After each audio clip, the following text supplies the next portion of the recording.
السلام علیکم۔ ویڈیو کا آغاز اسی دعا اور امید کے ساتھ کہ آپ تمام لوگ جہاں کہیں ہوں بالکل خیریت سے ہوں۔ آج کے ویڈیو میں پاکستان میں ہوائی سفر کی بات کرنے جا رہی ہوں۔ پچھلے چند دنوں میں 3 حادثے ہوئے ہیں طیاروں کو، جس کے بعد میرا تو دل نہیں مانتا کہ اب ہوائی سفر کو کیا جائے۔ ہم کیا کریں؟ کیوں PIA کے طیاروں کو، کیوں فلائی جنا کے طیارے کو اس حادثے کا سامنا کرنا پڑا؟ کیوں ہم پچھلے کچھ سالوں کے اندر بہت سے حادثے دیکھ رہے ہیں اور مسافر کس حد تک خوفزدہ ہیں؟ ان تینوں حادثوں کے اندر وہ چیخ رہے تھے، چلا رہے تھے، خوفزدہ ہو گئے تھے، جہاز ڈپس لے رہا تھا، کہیں دھواں بھر گیا تھا، کریش لینڈنگ کی گئی، ایمرجنسی لینڈنگ کی صورت میں سلائیڈرز کے ذریعے سے مسافروں کو جہازوں سے نیچے اتارا گیا۔ عملے سمیت جتنے مسافر موجود تھے وہ کلمہ پڑھنے لگے، ورد کرنے لگے، دعائیں کرنے لگے۔ کسی کو یہ معلوم نہیں تھا کہ ہماری جان بچے گی یا نہیں بچے گی۔ یہ وہ خوف ہے جو ان مسافروں کے ذہنوں میں ہمیشہ رہے گا، کیونکہ ٹراما کی طرح آپ کے دماغوں میں یہ چیز بس جاتی ہے۔ ہمارے ہاں ایسا کیوں ہو رہا ہے؟ پچھلے چند دن کے اندر 3 بڑے حادثے ہوئے ہیں، جس میں 24 ستمبر کو جو لیٹسٹ حادثہ ہوا کراچی سے دبئی جانے والی پاکستان انٹرنیشنل ایئر لائنز کی پرواز کو PIA، کیا بات کریں، PIA وہ ادارہ تھا جو کہ باہر جا کر ٹریننگز دیا کرتا تھا، جنہوں نے ایمریٹس کو لانچ بھی کیا تھا۔ اب اس کا یہ حال ہو گیا ہے کہ 10 دن کے اندر یہ دوسرا حادثہ ہے۔ پہلا ہنگامی لینڈنگ والا تھا اور اب یہ صورتحال بن گئی۔ پھر فلائی جنا کا جہاں جہاز کے اندر دھواں بن گیا۔ اب ہم PK-213 کی بات کرتے ہیں۔ رات کو 2:05 پر یہ جہاز اڑا۔ اس کے بعد جہاز کا ہائیڈرولک سسٹم کام کرنا چھوڑ گیا۔ اب یہاں پر سوال یہ اٹھتا ہے کہ کیا اس کو چیک نہیں کیا گیا تھا؟ کیا ایک دم سے ہائیڈرولک سسٹم کلیپس کر گیا؟ اس کے پیچھے کیا وجوہات تھی؟ یہ تو میں کہتی ہوں پائلٹ کو 100 مارکس دینے چاہیے، 100% اسی کا کریڈٹ ہے کہ وہ کس طرح 6 منٹ کے اندر نیچے آ گیا جہاز اور اس نے اس کو سنبھالا اور بہت نیچی پرواز کرتے ہوئے وہ دبئی تک پہنچ گیا۔ مسقط کے کنٹرول ٹاور سے اس نے رابطہ بھی کیا اور خوش قسمت تھا وہ جہاز، خوش قسمت تھے وہ تمام لوگ جو اس میں سفر کر رہے تھے۔ پائلٹ کی حاضر دماغی کام کر گئی اور انہوں نے دبئی لینڈ کر لیا، ورنہ کچھ بھی ہو سکتا تھا۔ یہ جو سینکڑوں مسافر سفر کر رہے تھے پاکستان انٹرنیشنل ایئر لائن کے ذریعے سے، ان کے ساتھ کچھ بھی ہو سکتا تھا اور وہ کس حد تک خوفزدہ ہیں۔ اب آپ سوچیں، اگر آپ ہوائی سفر کرتے ہیں، کہیں پر چھوٹی سی ڈپ بھی جہاز کی ہوتی ہے تو آپ خوفزدہ ہو جاتے ہیں، آپ کا دل منہ کو آ جاتا ہے، آپ خوف کے مارے پورا سفر صحیح طریقے سے کر نہیں پاتے۔ بہت سے لوگوں کو فوبیا بھی ہوتا ہے، تو ان کے ساتھ ہوا کیا ہوگا؟ اب جناب اس پر تحقیقات بھی ہو رہی ہیں، دیکھا جائے گا کہ کیا ہوگا، کیسے ہوگا۔ دوسرا ایک اور PIA کا طیارہ جس کو پشاور جانا تھا لیکن اس کو کراچی لینڈ کرا لیا گیا، وہ بھی آپ نے فوٹیجز دیکھی کہ کس طرح وہاں پریشانی کا شکار ہیں سارے مسافر۔ بہت سے اس پر مزاحیہ انداز میں میمز بھی بنا گئی، لیکن یہ مزاح کی بات بالکل نہیں ہے، یہ بہت سیریس پرابلم ہے اور یہ پاکستان میں ٹریول کرنے والوں کے لیے ایک بہت بڑا المیہ بنتا چلا جا رہا ہے کہ وہ کیسے سفر کریں۔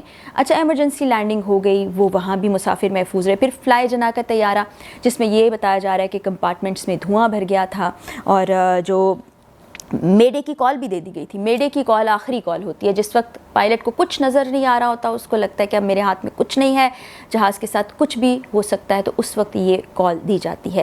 تو یہ جہاز بھی سیفلی اتر تو گیا، سلائیڈرز کے ذریعے سے لوگوں کو اتارا گیا اس میں سے، لیکن لوگوں میں جو خوف تھا، ان کے چہرے جس طرح نظر آ رہے تھے، اس سے آپ بخوبی اندازہ لگا سکتے ہیں کہ ان کے ساتھ ہوا کیا۔ اب ایسا ہو کیوں رہا ہے؟